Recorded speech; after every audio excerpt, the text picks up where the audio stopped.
when it freezes, the metal does all kinds of weird shit where that slide valve is, and you end up like not being able to turn it off or not be able to open it up, and you got to manually kill your power tank at the valve and wait for everything to kind of warm back up. And it was not a good solution, right? And it wasn't a good application. Maybe that's a better answer. Do the hoses get cold? I mean, is this something you could loop around a beer and then cool your chill your warm beer?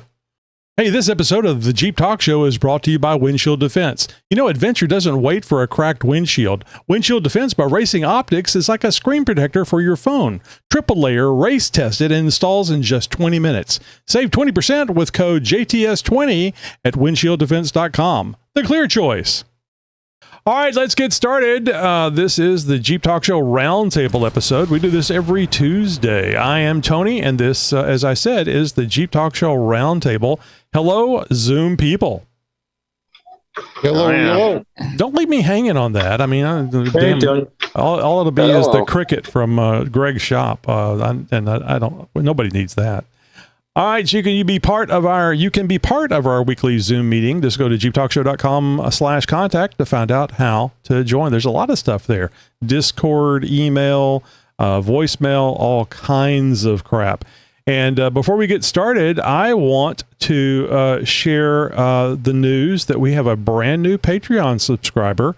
And well, I'll just let Grok tell you. Hell yeah, Russell D, you filthy bastard.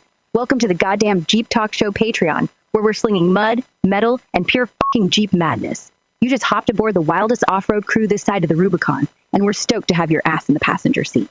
Picture this. You're tearing through the trails, top off, cranking our unhinged rants about traps. You're now part of the elite Jeep Talk shit show, where we don't just talk rigs, we fist fuck the concept of normal with a spiked wrench. Want to get crazier? Let's invent a Jeep mod, where the exhaust shoots glitter and lube. What's your vibe, Russell? Want to join the chaos, or just ride shotgun with a beer and a butt plug? Lay it on me, you wild son of a bitch. Welcome to the Patreon subscription base, Russell. Thank you very much. And now you're just learning that this has been a mistake. All right. Well, we have one question tonight, and this is a dovetail on to the one that we asked yesterday with our flagship episode. Airing down. What's the myths? When do you air down? How much do you air down? What does it have to do with? Why would you air down? So, anybody start? I mean, do you air down? Do you know why you air down? Is it just something you do because you see everybody else doing it at the start of the trail? How about you, Rick? Anything at the start of the trail. I'm sorry. Go ahead, John. I said that's why you do anything at the start of the trail, because everybody else is doing it. I want to have all those cool cables and all the hoses coming out, man. You got to get the same thing, and they got to be bright colors too. Don't bring any of that. Morphlate, John. Morphlate. Morphlate. Yeah, exactly. You got to get the big green thing out there. Where's my Morphlate right now? Hey, yeah, that's right. Rick's got it. I know where the Morphlate's at. I got rid of that damn thing. Yeah, it works fine for Rick. It must have been user error. It works great for an air compressor. If you got to run it with a power tank, it's not a good solution. It's 8 p.m. Do you know where your Morphlate is? Yeah, I remember those commercials back in the 70s. So that's really cool. How did it stick with Rick? Did you let him borrow it and forget about it, John? No, we were sitting there. I think we were in Hot Springs, and I ended up struggling with mine again. Kept freezing up, and I got pissed off. And I was talking to Rick about it after, and I'm like, I'm just going to ship it to you. Like, I don't even want it anymore. So I just when I got back home, I ended up just shipping it over to him. I was like, you liked it, so all yours, man. And I think he's enjoyed it. I mean, it works great for him. If you're using the compressor, it's fine. But the valve on it was a slide valve, I think is what it has. And if you run a power tank at the pressures you want to run a power tank at, the reason why you bought the damn thing, right? Speedy air ups. It's just going to freeze the whole Morphlate system up. And you mean literally freeze because of the? Yes. Oh, literally okay. Because the decompression of the gas. The moisture. Yeah, the problem is that when it freezes, the metal does all kinds of weird shit where that slide valve is, and you end up like not being able to turn it off or not be able to open it up, and you got to manually kill your power tank at the valve and wait for everything to kind of warm back up. And it was It was not a good solution, right? And it wasn't a good application. Maybe that's a better answer. Do the hoses get cold? I mean, is this something you could loop around a beer and then cool your chill your warm beer? So probably my power tank hoses and everything gets cold. By the time I go from 6 psi, which is what I typically wheel at, up to 28 or so, which is street pressures. Even my power tank lines are starting to get cold, but they still operate. Mm-hmm. So it's an application. I get it. I shouldn't be trying to knock Morphlate, but for my application, it didn't work. Rick's, they did. It works great for Rick's system. So. Right. Is that something that I probably should get Tyler back on here to talk about this, about the Morphlate system, but is that something that they recommend that you do not do? You do not use it with a compressed air tank, a compressed nitrogen tank, etc.? I think it's just the pressures, the CO2. Like, I don't know what it is. They specifically said it'll work with the power tank, and technically it will, but you have to detune that power tank so much that it's kind of. You did say that it was the pressure level, and I thought I was confused by that because I remember talking to Tyler about it, and I hope I'm getting his name right. I remember talking to him about it, and he was talking about that was the issue with the compressor is the compressor is designed that you need all those hoses hooked up. You can't just run one hose because it will damage the compressor. I believe that's what he said. So it really is designed to inflate or deflate all tires at the same time. I just think they should have gone with red, but that's just me. Well, that's what you get. They have a system called Thor's Lightning or something that uses the red lines. I guess it's the exact same thing. It's like a rip-off of Morphlate kind of thing, but I mean, the issue wasn't the amount of lines; it was the valve itself. The valve is what kept freezing up. The slide valve that opens and closes it's a part of the system. That's what kept freezing up.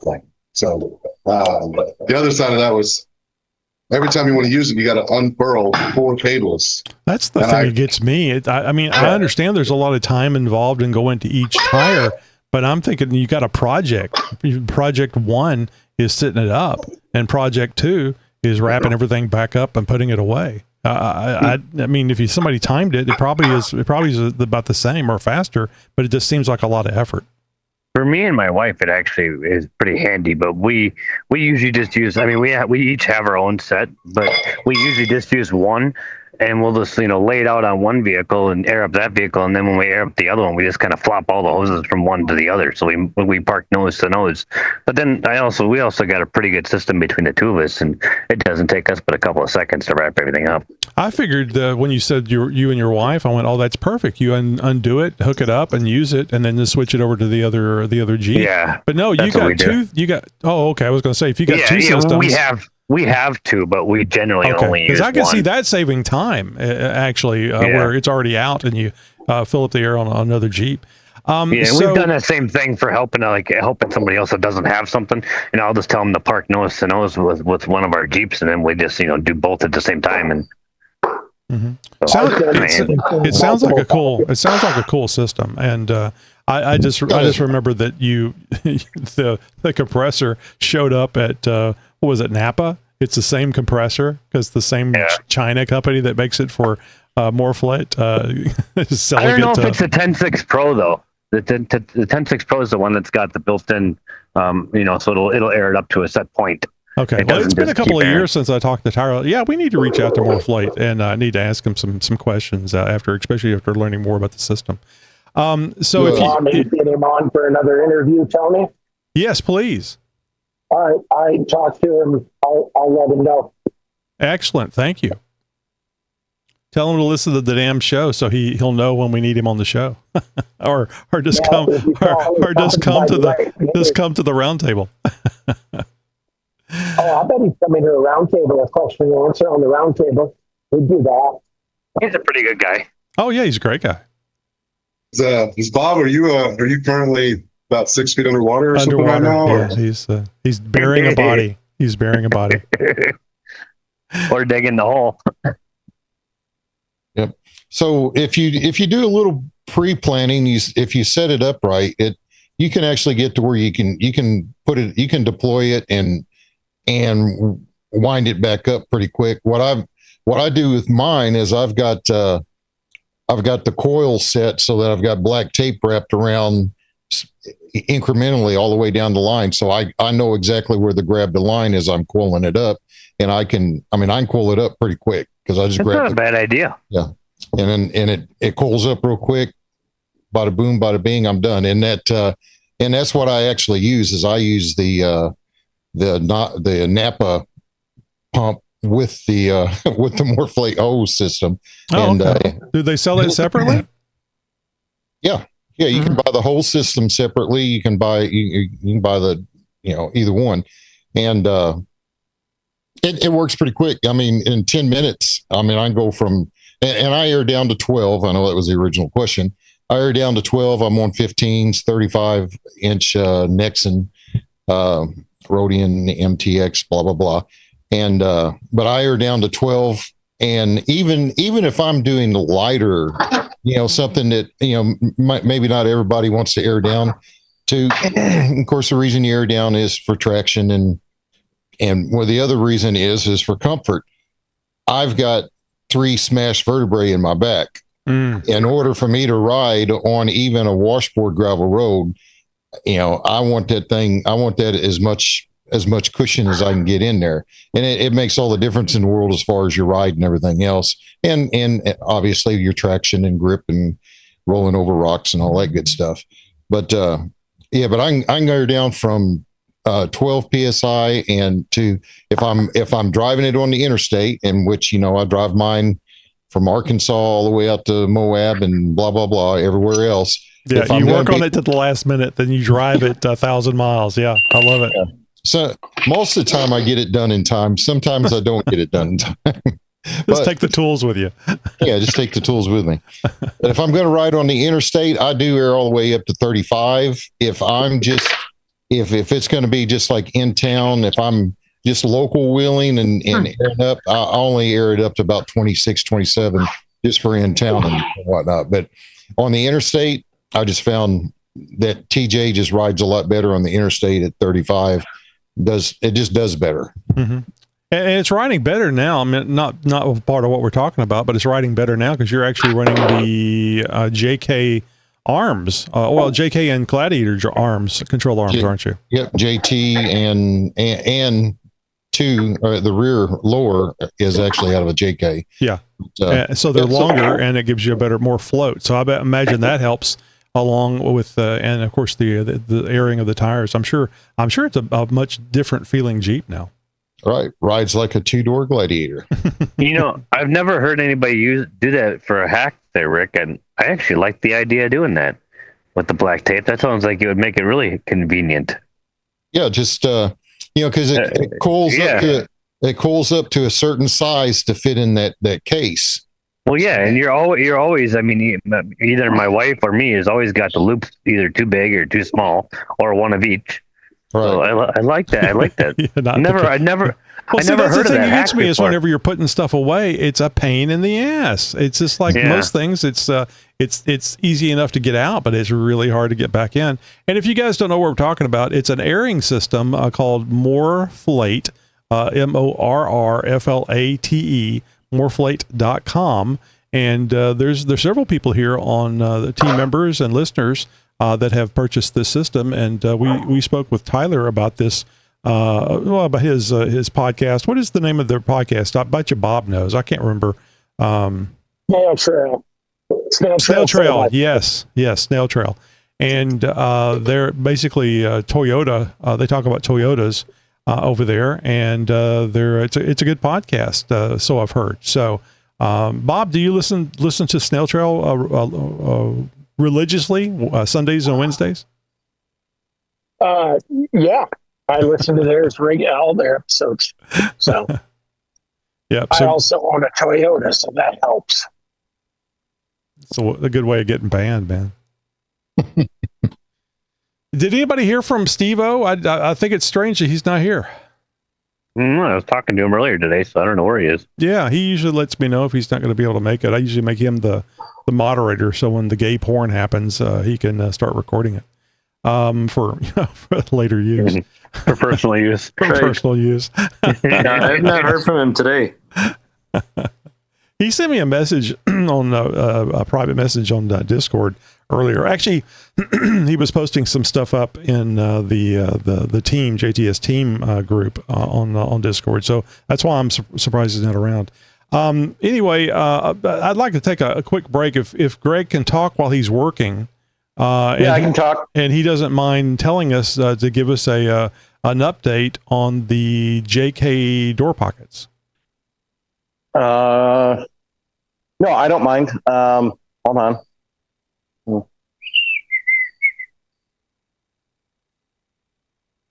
Is it working? Can you see me? I can.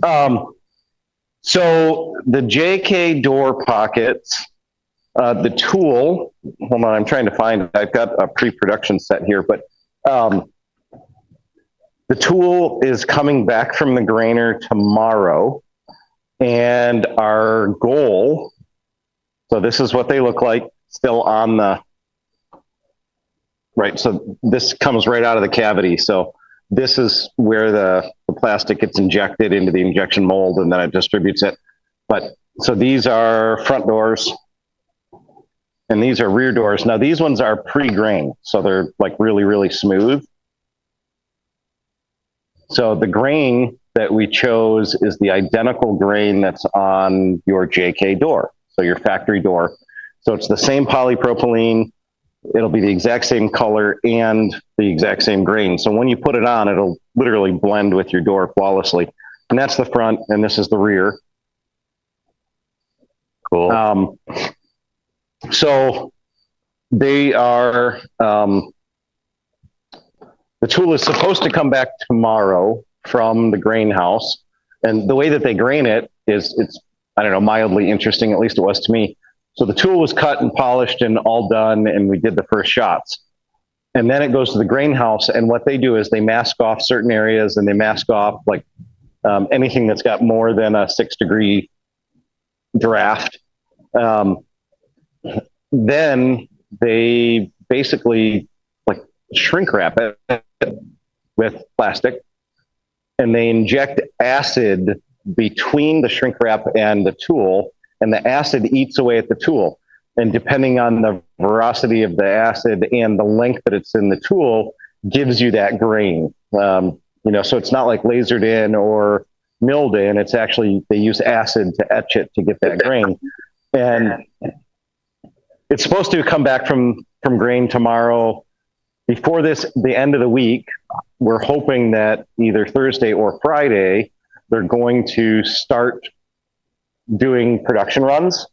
And the goal is that I actually put in for 200 sets that I want to bring down to Smoky Mountain Jeep Invasion. I was just going to ask you about that. If that was going to be a thing where if people are going, they can see them and buy them.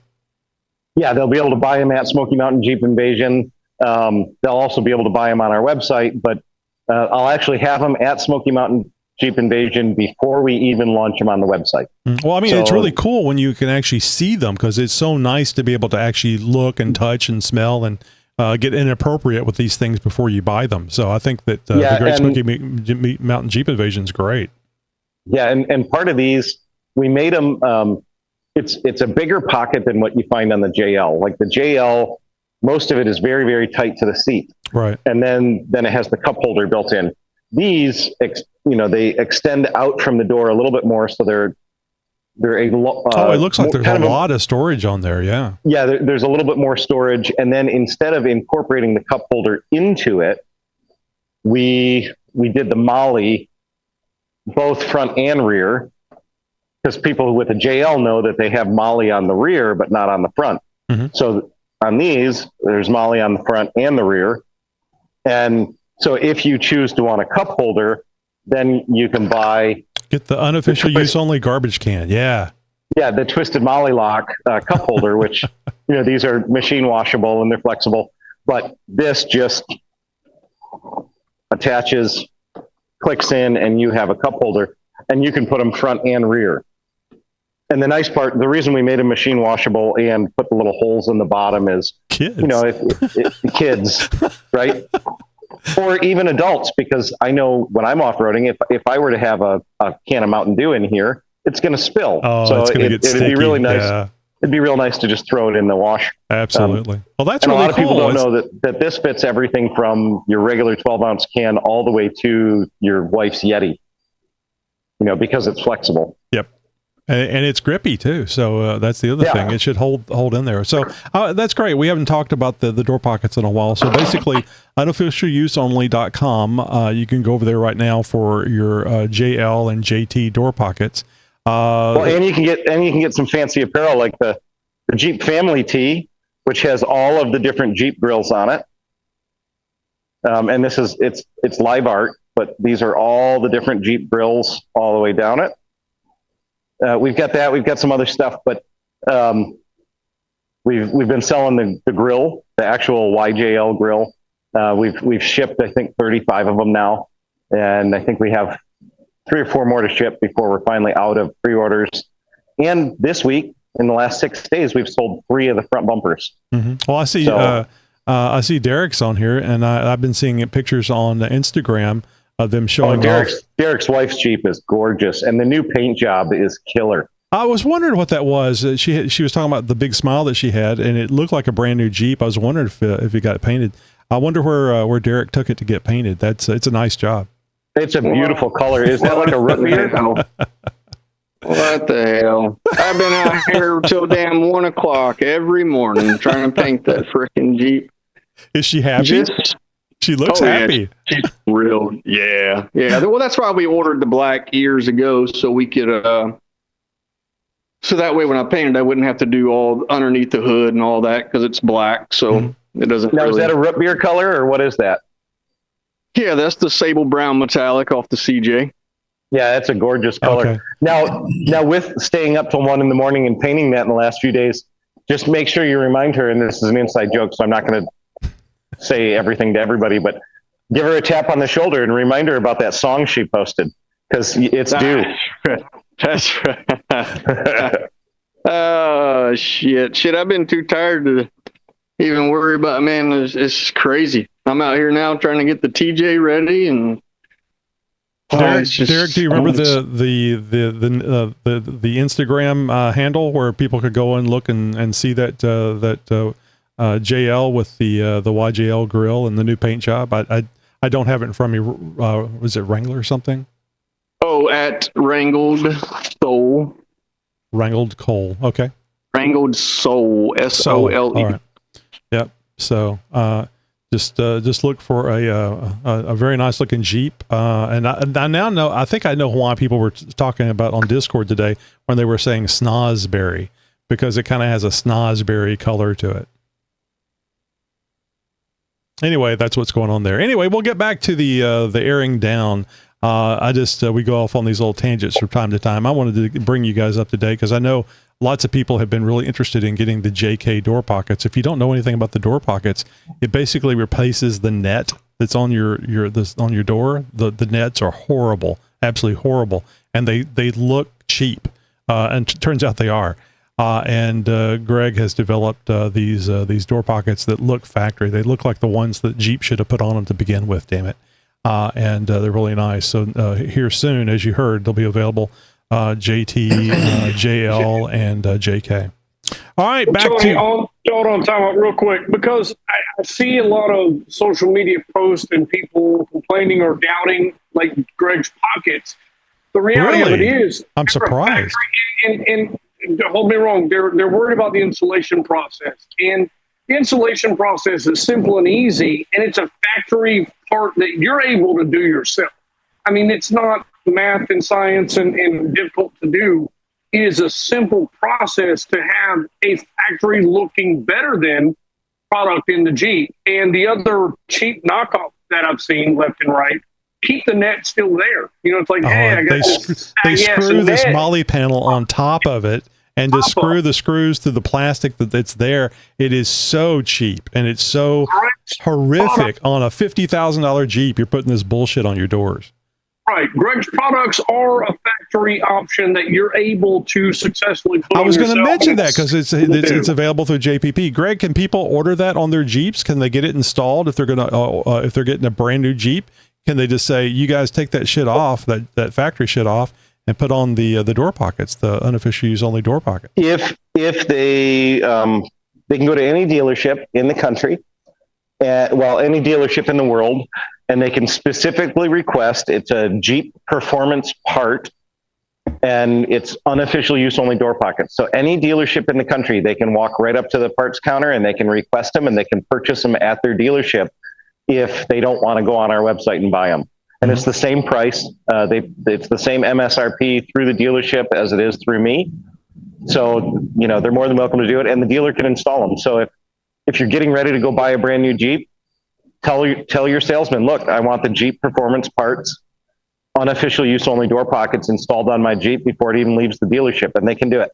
Oh yeah, I mean that's the way to do it. And the great thing about it is you can pay for those door pockets over the next 7 years with a loan. Well, yeah, and with because they're relatively cheap, right? It's $150. Oh yeah, so absolutely. It's $150 plus the install time. So if they're paying that off over 5 or 7 years, it's probably going to cost them 30 cents a month. I'm giving you a hard time. So what are the prices on the JK door pockets, or have they been set? It'll be the same. Cool. So I didn't want to price gouge anybody.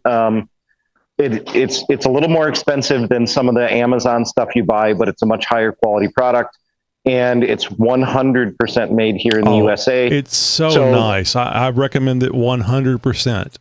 It's very nice. It's really fun to even mention that when we originally set the price at 150, it was half the cost of some of our competitors. Yep. Like DV8 made this stamped aluminum origami that you screw on over the top of your door, and they wanted over $300. So that's why I originally set my price at 150.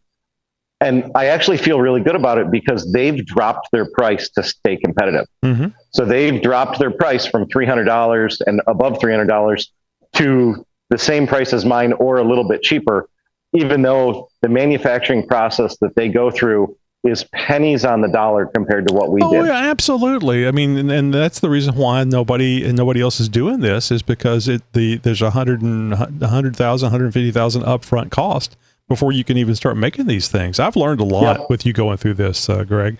Me too. I know. I really appreciate it. All right, so we're going to stop. Even the JK door pocket, that tool was cheaper than the JL because it's shorter. Mm-hmm. Right, the JL one is 29 inches long. This is shorter. So this tool was cheaper, but it was still almost $100,000 just for the tool. Yep. So 7 months ago, I had to pay that much money to even start the process, and I don't make that kind of money. Look at me. I'm in it's my shirt, but it's a daunting process, but I want to bring the best products humanly possible to market. I don't want to. You're going to be really successful. Produce anything that's cheap. Yeah, you're going to be really successful because you're not price gouging, and it's a hard thing to do, especially when you spend $100,000, $150,000 on a tool to make them. So yeah, absolutely. Well, I appreciate the update, Greg. And now we're going to get back to the regularly scheduled question, but I appreciate the update. Well, I sent you a text message on your phone, and that's why your camera's off. Yeah. Yep. It's a YouTube video that's all about tire pressure and why tire pressure matters so much, and all about airing down. So, if you share it on Discord or on your Patreon channel, maybe it gives a little bit more insight on why tire pressure is so important. Excellent. So, getting back to the general discussion on airing down, does anybody here, did you when you got a new set of tires, did you actually do the chalk test so you could actually go and see what the best tire pressure was before you took it off road? I chalk test every set of tires. Hey Jeepers, Tony here from the Jeep Talk Show. Real talk. We don't buy Jeeps to baby them. We buy them to conquer. But when you're pushing the limits and chasing horizons, your windshield is your window to freedom. Don't let some random rock steal that from you. Windshield Defense by Racing Optics gets it. This isn't some mall crawler accessory. It's a triple layer race proven armor that is as tough as you are. Installs in under 30 minutes because we know you got trails to hit, not time to waste. When life throws rocks, mud, or whatever else you're at your glass, just peel off the top layer and you're back to that crystal clear view of adventure. Made in the USA for over 25 years because real protection comes from real craftsmanship. Your Jeep was built to go anywhere. Now your windshield can too. Save 20% with code JTS20 at windshieldefense.com. Free shipping anywhere in the U.S. Windshield Defense, the clear choice. Oh, I like the light of that. That's very nice. It's like it's a little bit tinted too, so it's not necessarily full light, so you're not going to get super hot. No, it looks like it's very well put together too. Sealed up perfect. Yeah, you get the light, but you don't necessarily get the heat in. So, no, I like that. Might have to look at that for the JLU. No, that's very nice. That's sealed up nice out top too. What's the chalk test? I know for when I used to race cars, the chalk test was marking the sidewalls to see how much rolled over. What is it on the off-road tire? Well, so you can do the same thing. If you're progressively driving, you can do the sidewalls. But just for your normal daily driving, and I wish I had a tire that I could use as an example. You're never ready for these shows, Greg. It's all right. I'll use this. He doesn't get the emails. I'll do a product plug here. Tub of towels. So tub of towels are great hand cleaner in the shop, but and I'm not sponsored by them. I literally spend $1,000 a year on these because they're so amazing. Have some for the drive-in too. It's a good thing. So if you have a tire, imagine this is the width of the tire. You chalk test it. Imagine this is a piece of chalk. Actually, I'll do it shorter. And I know I have bad internet because we're having a storm right now. But if this is the tread of your tire, right? So this is the radius of the tire. You take a piece of like that children's play chalk and you'll draw a straight line across your tread. So from the outside edge, inside edge of your tire, draw it back and forth.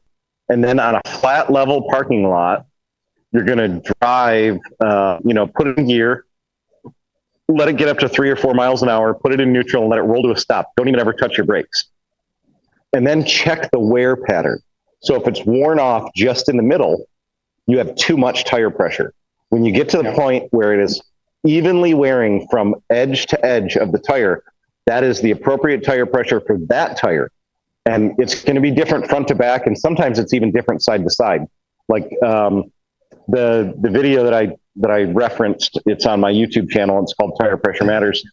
It's on Frankenbrute, my street pressure, and it's a 6,800 pound Jeep, but my street pressure is like 23 PSI because they're stiff tires to get that perfect even wear. And if you get to the point where you have that perfect even wear, your tire is going to last exponentially longer than normal. And it's also going to become an active part of your suspension. If your tire's aired up too much, it's too stiff and it'll wear off more in the center of the tire because your tire is crowning. So it'll wear your tire out a lot faster. Mm-hmm. Once you get that perfect even wear and the wear pattern is straight across, your tire's active suspension and your tire's going to last longer because it's distributing the load across more rubber. So it's less aggressive to the rubber. Like typically with a JK, we would see like a fully built JK that has, bumpers and winches and 37-inch tires and aftermarket wheels. We would see usually right around 28 PSI was the perfect tire for a BFG. But the factory says, because it's a government mandate, the factory says that all SUVs have to be 37 PSI. Interesting. So in a factory trim, they put 37 PSI in your tires because it's a government mandate. And the government mandate started from some of us older ones will remember Bridgestone and what was that? The Ford Explorer when they were having tires explode. Oh, yeah. That was one of the first SUVs where, they had major tire problems and it was based on the tire pressure that they were sending from the factory and the quality of the tire. So the government stepped in and said, all SUVs across the world have to be at 37 PSI to be on, US roads. Mm-hmm.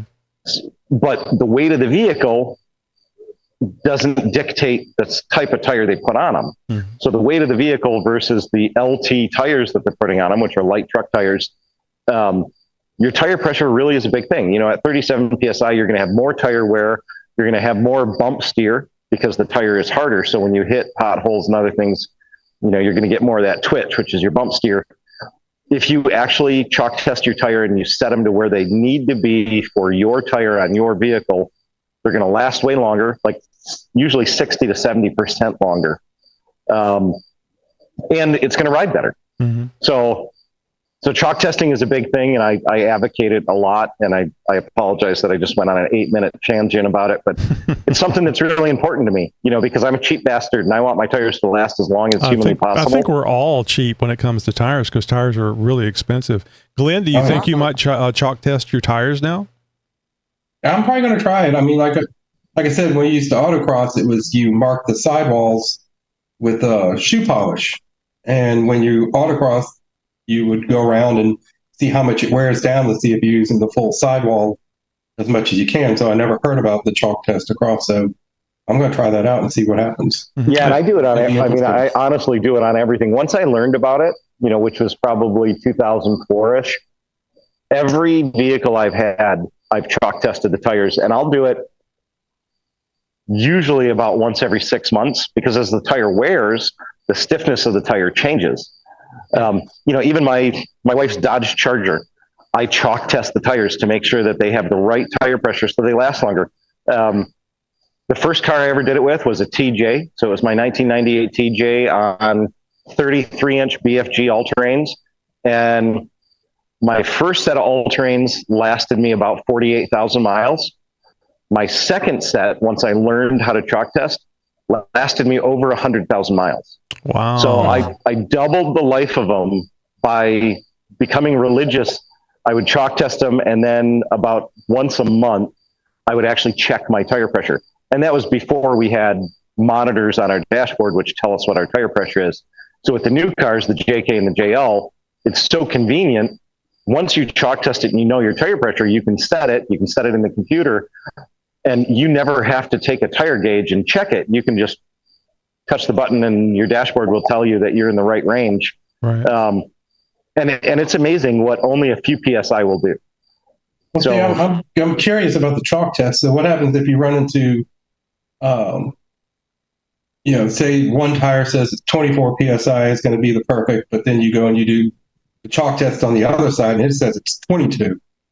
So that might end up affecting the way it drives, being pulling or something. No, it won't. So with the chalk test, it actually doesn't affect it because you're using the same wear pattern, right? So you have the same contact pressure on each tire.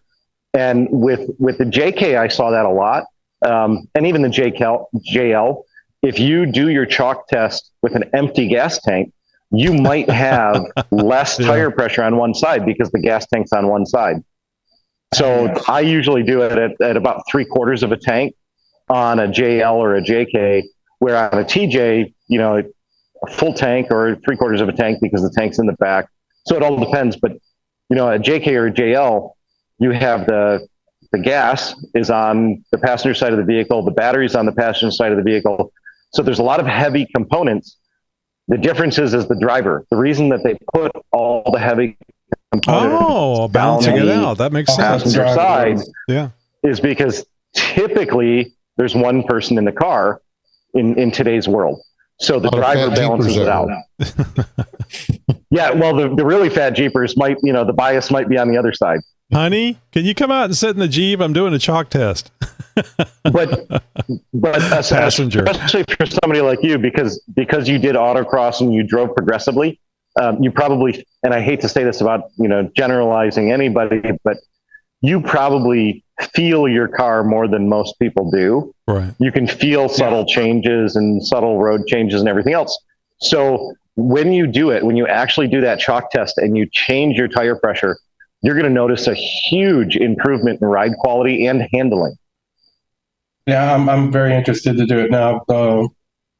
I used to have a car. And it's really cheap. You know, you go to Walmart and you get a piece of, you know, play chalk for $1. I already got play chalk. I got kids at the house, so. I thought we were learning. I'm just going to steal their chalk. And yeah, exactly. That's what you do. This is payment, kid.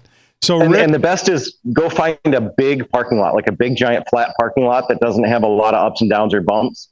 And I'm going to buy all that shoe. Yeah, if you can go like 200 yards click it into gear, get it up to 3 or 4 miles an hour, click it into neutral and let it roll to a stop. Because when you hit the brakes, it changes the attitude. But when you really get that perfect wear pattern, it'll feel like a whole new car. Hopefully you'll be really impressed. So I'm curious too. I might actually do a 4-corner scales on it just to see if it adjusted any too. I think all that information is good to have. I don't know how critical it is, but that would be, I don't blame you if you've got access to that. Rick, I know that you're looking at tires and things. Are you going to do a chalk test? I mean, have you done a chalk test before, or after hearing this, do you think you may do that so you can see what airing down does for you? Well, since my Jeep is mostly stock, I just looked at the sticker inside the door panel and went with that. When I get I get my new tires, I'll probably I'll do the chalk test. I'm interested in it too, and it makes sense because there's no way that all 4 corners of your Jeep weighs the same. I mean, even in a TJ as light as it is, you'll be pretty surprised that it, because of the overall weight and because you only have 4 contact patches, it relatively evens itself out. Usually you might be biased. I think some of the biggest bias I've ever seen is about 2 PSI side to side, but it's pretty amazing. Like on Frankenbrute, because I've ran several different tires and it is a very heavy Jeep. The pit bull's 22, 23 PSI, but with BFG all-terrains, I'm at like 27 PSI. And it just, there's a big difference. It really surprises you how much of a difference it is from tire to tire, from tire manufacturer to tire manufacturer. And then even LT tires versus D rated or C rated or, VR rated, they're all different. So it's worth chalk testing, because if you can double the lifespan of your tires. Mm-hmm. Yeah. Makes sense. I think your mic might have just lost charge, or if you're doing something different because your audio stopped, Greg. All right. So when you go out and do things, I think so. He was calling him or something. So whenever you go out and do things, does anybody, I think airing down when you're on the beach or in some very sandy environment, do you guys air down before you get into the sand or after you're stuck? Air down at the trailhead with all the cool people. What we were talking about earlier. Well, I mean, I don't know. Do you ever go to the beach? I mean, that's the bit of a drive for you, John. I typically take an airplane. Oh, that's right. You go to Florida. Yeah. Why aren't you in Florida right now? I mean, isn't this Florida time for you? No, that's June. We're too close to hurricane season this time of year, so it's too big of a risk. Gotcha. So you already been. All right. I got you. No, you air down. I think someone said it earlier about comfort on that. If it's just going to be a gravel road, and I know I'm going to be on it for a really long time, I'll still air down at least a little bit, because your tires are the first part of your suspension.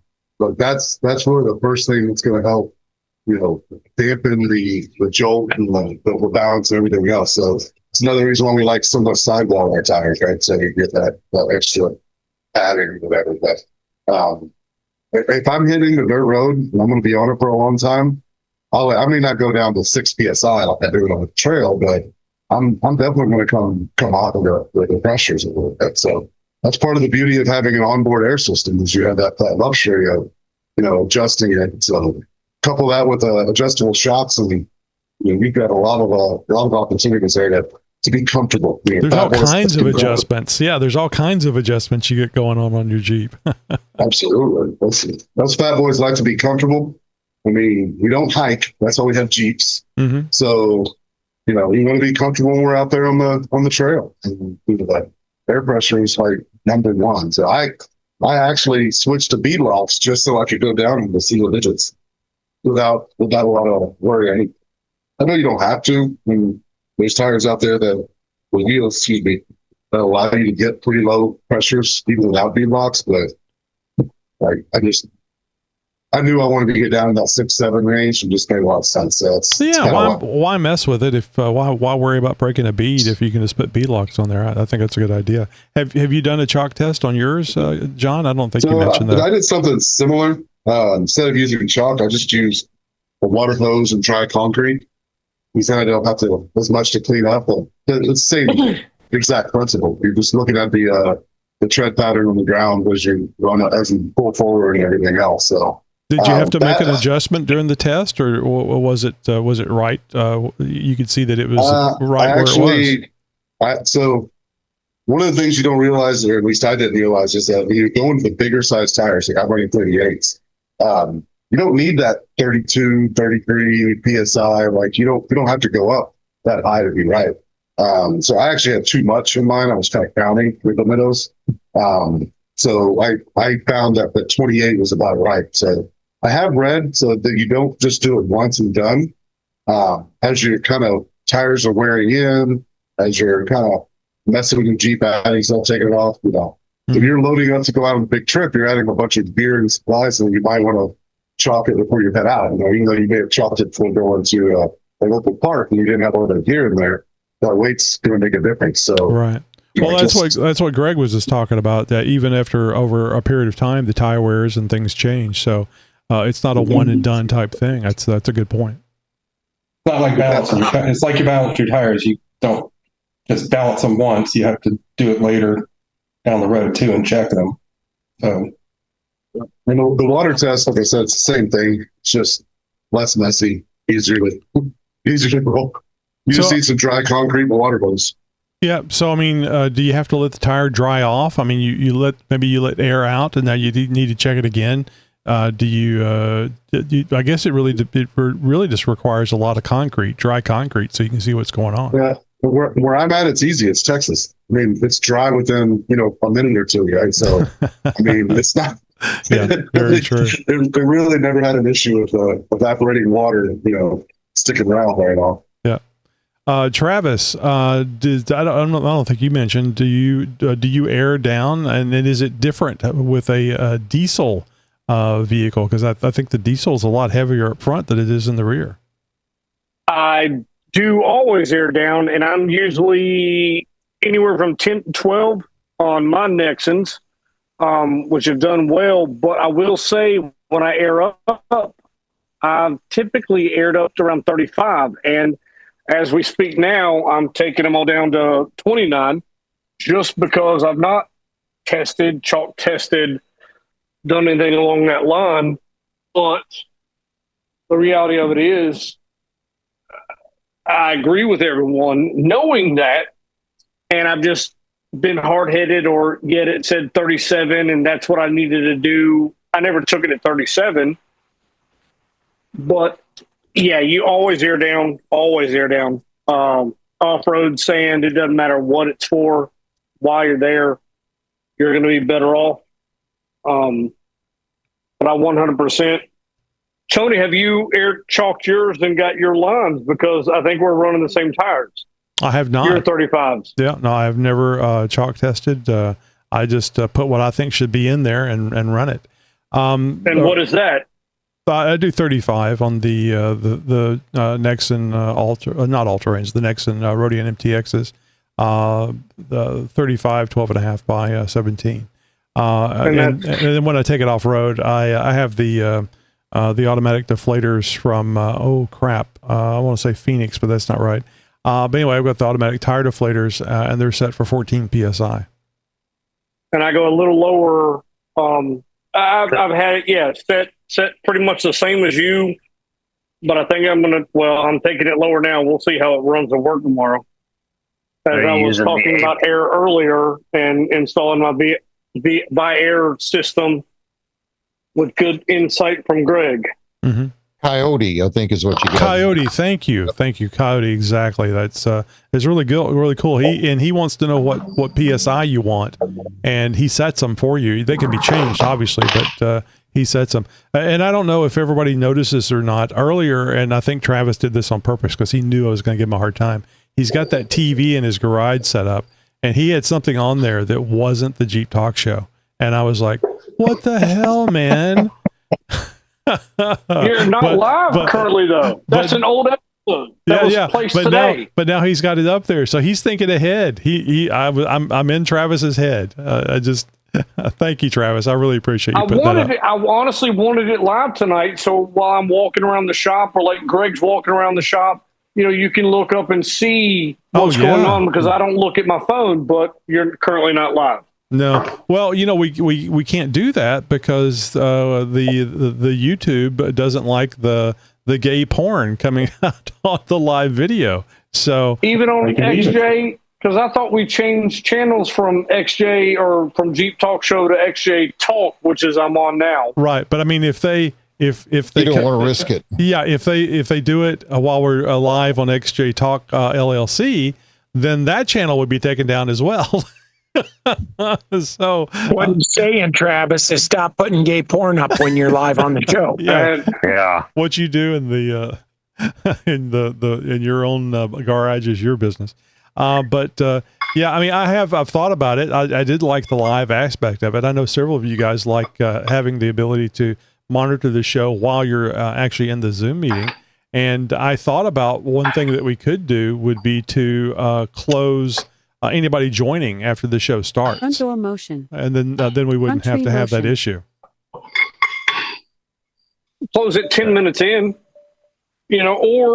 or have its own Jeep Talk Show channel. You had the waiting room. You had the waiting room. I mean, that would have worked too. Well, but somebody has to monitor that, and there's really no way of asking them, are you going to be doing gay porn? Oh, no, I'm just new, and I just want to be here. You can trust me. Well, this may, I don't know, it'd probably be a pain in the ass, but to keep track of the people that come in, but you could do like, a so many episode, viewer only. I mean, if they come back more than once, chances are they're not, if they sit around for just the viewer portion only. Yeah. You know what I mean? Because I'm sure they can listen and view in the waiting room, right? They just can't contribute. Mm-hmm. Well, let's put it this way. It is a lot of work to re-upload a bunch of videos, and it is a real pain in the ass to lose all that hard work. So in the big scheme of things, it's just not worth it. It's always the pricks that screw it up for everybody. Yeah. And again, to me, it was just a hit job because there's no way YouTube's going to be monitoring it close enough for them to take the channel down within 20 minutes of the offense, and especially when the offense lasted 5 or 10 seconds. So before we got them off. I was going to add just one thing to that tire patch thing, or with the chalk testing. There's only one tire that I'm aware of that I've utilized so far that does not work for, and it'll actually make the tire wear out faster. And that's them goddamn Milestore Patagonias. If you chalk test them, you're going to get down into the 20s. And unfortunately, my wife ran hers down there for quite a while because of the comfort level. But they're also now cupping really bad. Yeah. Aren't those supposed to be crown tires? Like they're built to have a crown? Yeah, that's why it doesn't work, because they're supposed to ride on the high crown. All right, so we've made some changes, and I'd like to try Ask Grok again, and you guys tell me if we should just dump this, but I think having it work properly is going to make a big deal. I think on the last episode, we had the issue with it not understanding what we were asking, so I'll just show that I think we have it working now. Grok, what is scrub radius? Scrub radius is the distance between where your Jeep's steering axis hits the road and the center of the tire's contact patch. You reckless fuck. Too big and your rig's twitchier than a squirrel on crack. I think that's the exact quote from Greg. I think Grok is paying attention to what Greg is saying. So does anybody anybody tell her to give a short answer? Yeah, it's amazing, isn't it? So does anybody have a question for Grok? Please, one at a time, and no wagering. Blue. You dumbasses. What the hell do you want to know? Spit it out. How's the Jeep?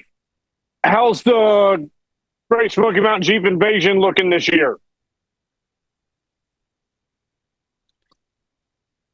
The Jeep Invasion in 2025 is going to be a goddamn shit show, you filthy gearhead.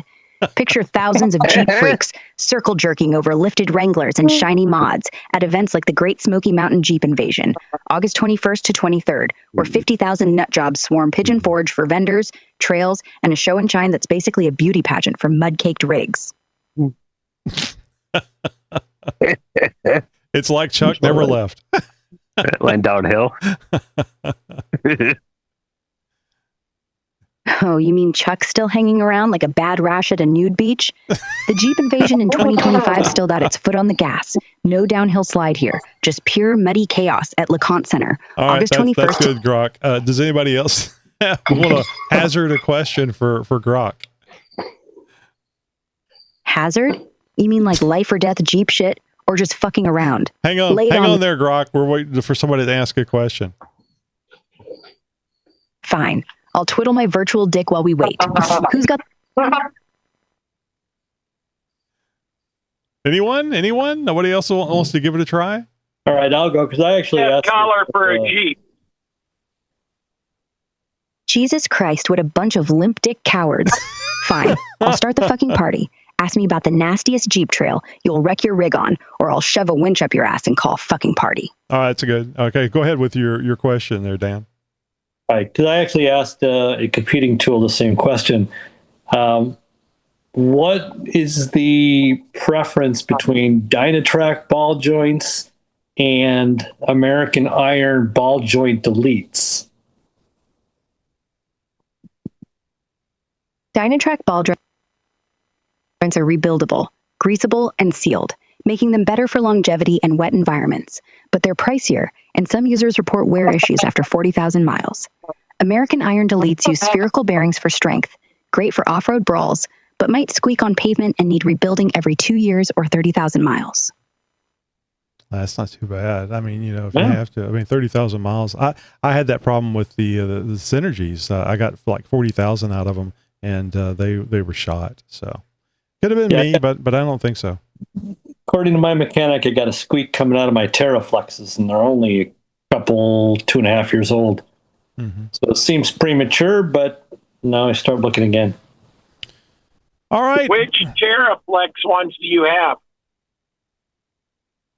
The newer ones. Well, actually, one of them actually rotated, it looks like, and tore the one of the grease fittings off the top. But it's the newer Terraflex HD ball joints. Because I've got the adjustable ones. Yep, those are the ones I got. Yeah, I did have a little squeak. They needed to be tightened up. They were having a little issue. But every time I've taken it in for an alignment or anything, they immediately call me and tell me I need new ball joints. They got to replace them right away. And I'm like, no, you need to tighten them. If they're loose, you need to tighten them. And when I checked them, I believe they were within spec. And then they're like, oh, yeah, just needed an adjustment. Never mind. Yeah, well, there's they were sad because you knew what was going on. There's those damn 2mm set screws that don't want to come out, that just stripped out on me. So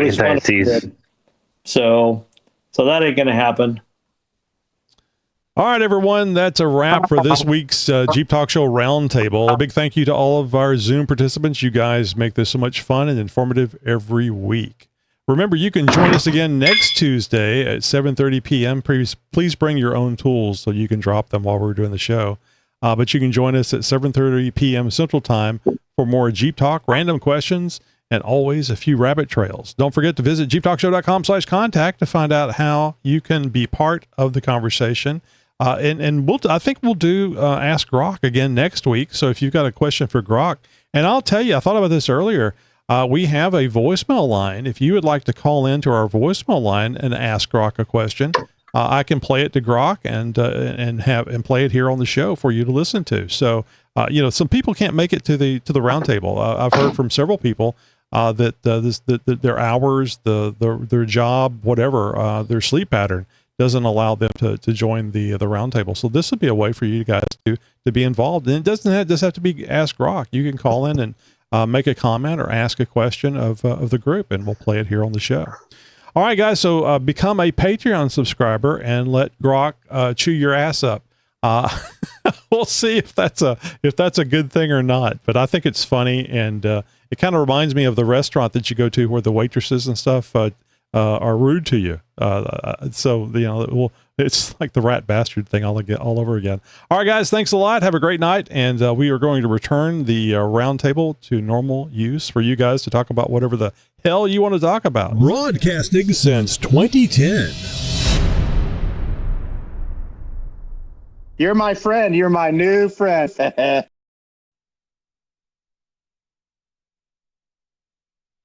Welcome to Unofficial Use Only. My name is Greg Henderson, and this is my shop.